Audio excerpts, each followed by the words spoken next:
Hello internets, this video is a request, an overview of my 7-inch quad. Here I have the iFlight XL7 version 3, powered by the Foxeer F405 and Holybro Teco 32 F3s. I have a FrSky Slim Plus, a Caddx F2, Micro F2, which I do not recommend, or possibly I received a lemon. My antenna is an RCing. My VTX is an Eachine, which I believe goes up to 800. So it's a 50, 200, 600, and 800 milliwatt. However, reviews say that the 600 and 800 do not actually power up to that limit. What I do like about this is it is equipped with a microphone and has smart audio.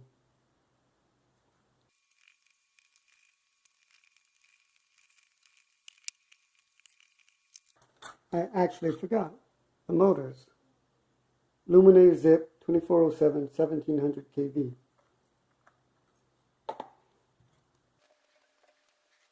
So I guess the question here was, how is this configured and set up? Of course, I cut my wire short.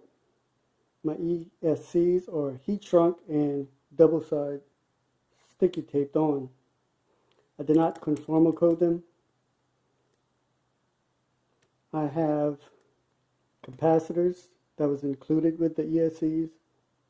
You see here I have a lost the buzzer. So the VTX is a bit large. It actually fits in very snug, but perfectly. It is blocked from being ejected by these standoffs. These standoffs are a bit more narrow than these, so it's able to fit between these, but not these.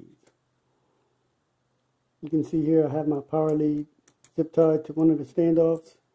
I have my VTX zip tied in and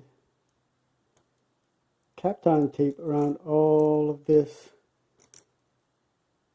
the antenna pigtail and the VTX itself, and kapton tape around the power leads. I found this really significantly reduced my FPV feed. I even kapton taped some of the signal and power lines.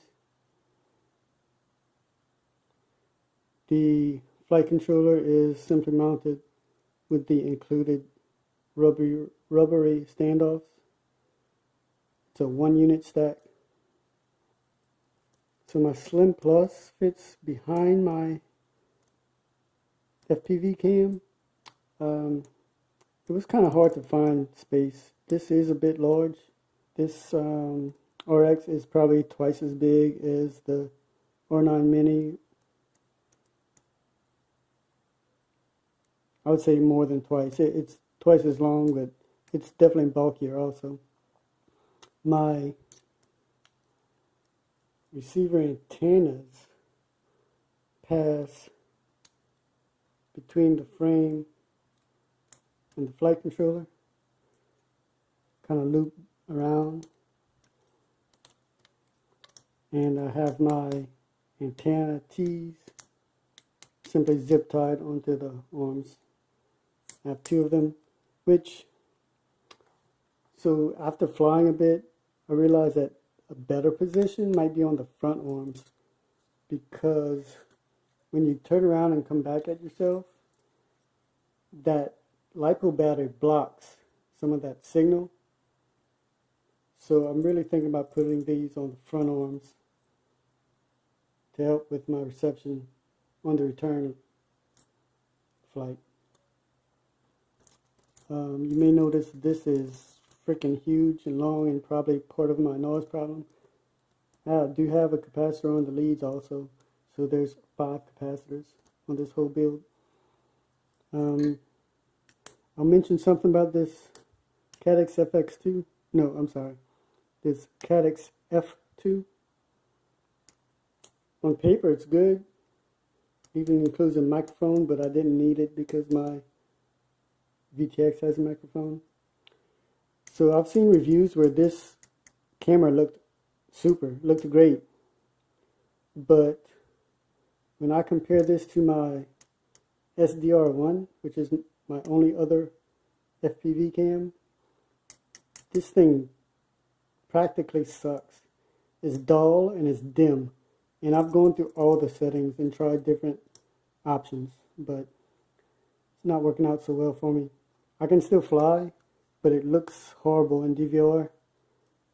It just looks dark and dull. So let's see. That's it. You can see, I know that this isn't the best solution for an antenna because when it crashes or tumbles, it'll fall on it. But I mean, with this large VTX, I'm not sure about how to mount it without some kind of TPU, and I didn't want to create or order any TPU just for an antenna. So again, the Kapton tape is really helping me out. I may even, in the future, if I ever have to take this heat shrink off, make Kapton tape the ESCs also. While I'm speaking of TPU, this was designed specifically for the Hawkeye Firefly 2. I made these, I designed them, and I had them printed for me. It works. I don't know if it's the best solution. I mean, it flexes, but I have a lot of jello still in my Hawkeye Firefly 2, which, if you ask me, I would not recommend. I have jello on both my quads with this, even at the 60 frames per second. Rolling shutter. The battery lasts about 40 minutes, not an hour. I flew the other day and wanted to record the next day and realized that my battery was completely dead and I could not. Which brings me to, before I get into anything else, the battery pads. The battery pad is this little gummy thing. It's some generic gummy pads. I'll link all of this stuff in the description below, but this has come in pretty useful. Clear gummy, reusable, cut it to shape. Kapton tape I talked about. Okay, so speaking of video, and my dislike of the Firefly 2, if it's still, beautiful images. If you have vibration in your quad, horrible, horrible jello. So, at the recommendation of RCing in SC, I purchased a couple onboard DVRs. So I haven't even opened this yet. It's 20 by 20 stack onboard DVR. I got this from Pyrodrone 30 to 20 adapter, and I should be able to mount that in there. Now I know DVR is not the best quality, that's why I'm going with the onboard. Yes, it's low quality, 640 by 480, but I'm tired of fighting with this, and I'm tired of fighting with this dropping frames. So I've been flying the HQ prop 7 by 4.5 biprop. However, I just purchased some 7x4x3 triprops, some 7x4.2 biprops, and some 6x4.2 triprops. Now, I bought these because my other quad has 6-inch arms, and I would be able to use some 6-inch props. I'm installing the Slim onto this soon because my Mini is failing me. I've had RX loss in situations which I did not want RX loss. Just to note, I have TPU in 30 degree, 35 degree, and I have a 40 degree. So that may help you. See my gel pad here. You can see I have a lot of Kapton tape here. I have Kapton tape. That stuff's coming useful. So my Slim Plus I will be mounting on my rear because I don't plan on going as far with this 6-inch, 5-inch, 6-inch frame. I have a lost buzzer here again. This is my SDR1, which beautiful image.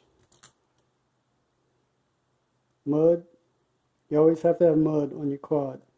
It's a requirement.